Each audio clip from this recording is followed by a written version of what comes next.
This video is going to be 10 common Catholic phrases that Catholics get wrong. So really common things you'll hear about in Catholic circles that are actually theologically totally incorrect. So let's get going. Number one is the phrase ex-Catholic.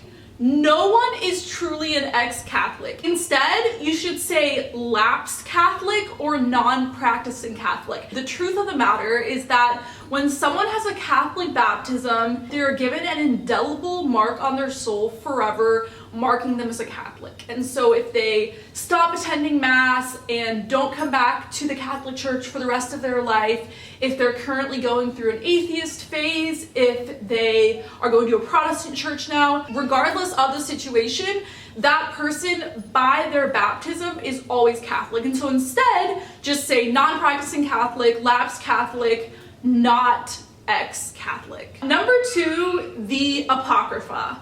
I have been shocked and horrified how often on social media I've seen Catholics say the Old Testament Apocrypha books. Immediately no. It's deuterocanonical.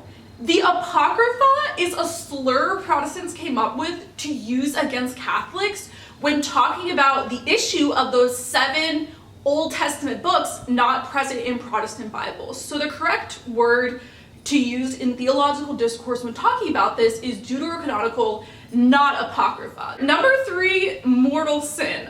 I get so much hate when I talk about this one on social media. You shouldn't go around saying that's a mortal sin. Instead, you could say that's grave matter, because one particular action, it has the potential to be a mortal sin. Depending on the circumstances, it might not actually become a mortal sin.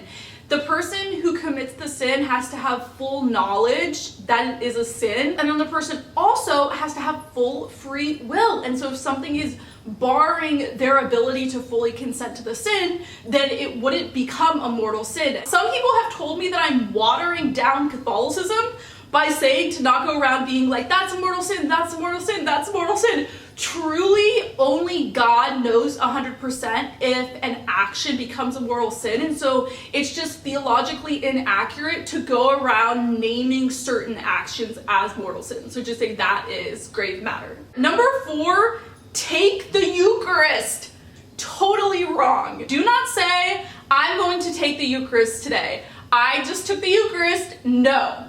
The phrase is receive the Eucharist. I'm going to go receive the Eucharist. So this might seem like a random semantics difference. Some people might think, why does this really matter? Like, it's a similar word, but it completely matters. I love the word receive because it emphasizes that the Eucharist is a gift from God and that we are undeserving and unworthy of it. Take the Eucharist sounds like entitlement, while receive the Eucharist shows humility. Receive the Eucharist also helps to put the focus back on God, who gives us the gift of the Eucharist. Number 5 is something a lot of Catholic converts actually say, which is Catholicism doesn't change, or Catholicism hasn't changed, trying to emphasize how the theology of the early church is seen in the Catholic Church today.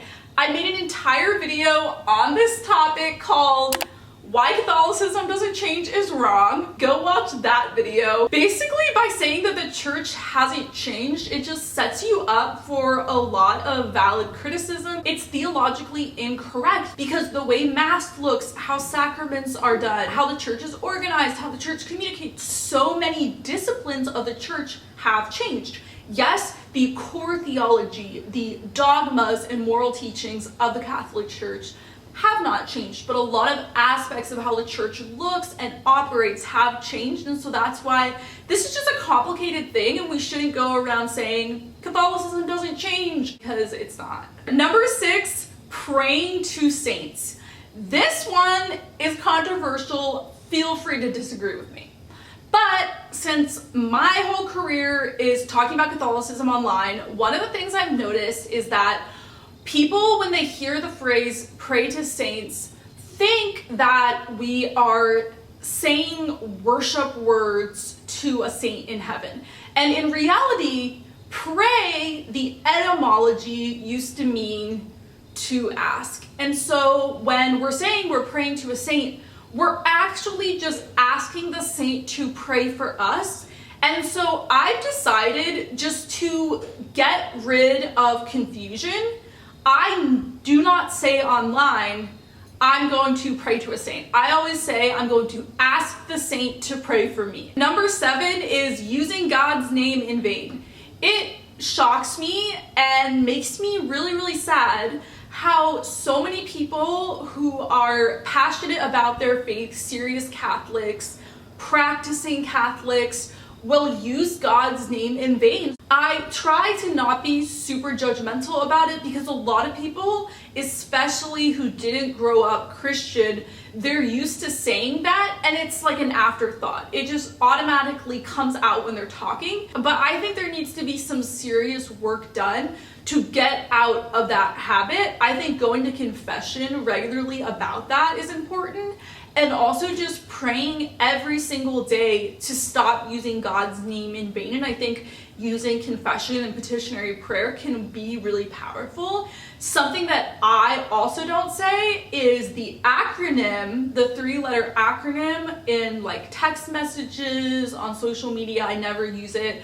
I will say, oh my goodness sometimes, but not the other phrase that's closer to using God's name in vain.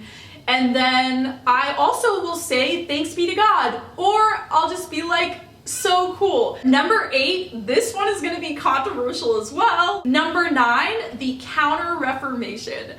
I learned this in history class in school, that there was the Protestant Reformation, and then in reaction to that, the Catholic Church had the Counter-Reformation. We should not say Counter-Reformation, we should say Catholic Reformation. The reason for this is because the Catholic Reformation was very long and dealt with so many issues. Yes, some of the topics dealt with in the Catholic Reformation were clarifying doctrine as a response to the Protestant Reformation. But other parts of the Catholic Reformation were not directly connected to the Protestant Reformation. The Council of Trent was part of the Catholic Reformation, and coming out of that, one of the things was the Decree on Justification, clarifying that Catholics do not believe we are saved by works, but that we're saved by God's grace. And that was a direct reaction communicating to the Protestant movements. But other things the Catholic Reformation did, we saw the rise of the Jesuit order. We saw establishing seminaries to better educate priests. There was internal reform in church leadership, and they were sending out missionaries to go to other countries to share the faith. And so do not say Counter-Reformation, say the Catholic Reformation. Number 10, it is wrong saying non-Catholics will not be in heaven. The Catholic Church's view of salvation is richer than a lot of people realize. The Church admits that we can't know 100% who's going to hell and who's going to heaven. With the exception of canonized saints, we have certainty that they are in heaven. But the Catholic Church accepts that there's a possibility of so many people being in heaven who are not part of the visible Catholic Church on earth. People who are Protestant, Jewish, Muslim, atheist may be in heaven. I made an entire video on this topic where I talked about the phrase in the early church, there's no salvation outside of the church. I talked about in City of God, Augustine talking about the visible church on earth and the invisible church, and then what councils have talked about it. A lot of people think that this was a new view in Vatican II. This was not invented in Vatican II. Going back to the early church, we can see this view in the church. So if you are Catholic, stop saying that there is zero possibility of non-Catholics being in heaven, because the Catholic Church says it is possible for many people to be saved. That was the whole video. I love you guys so much, and I will see you in my next video. Bye!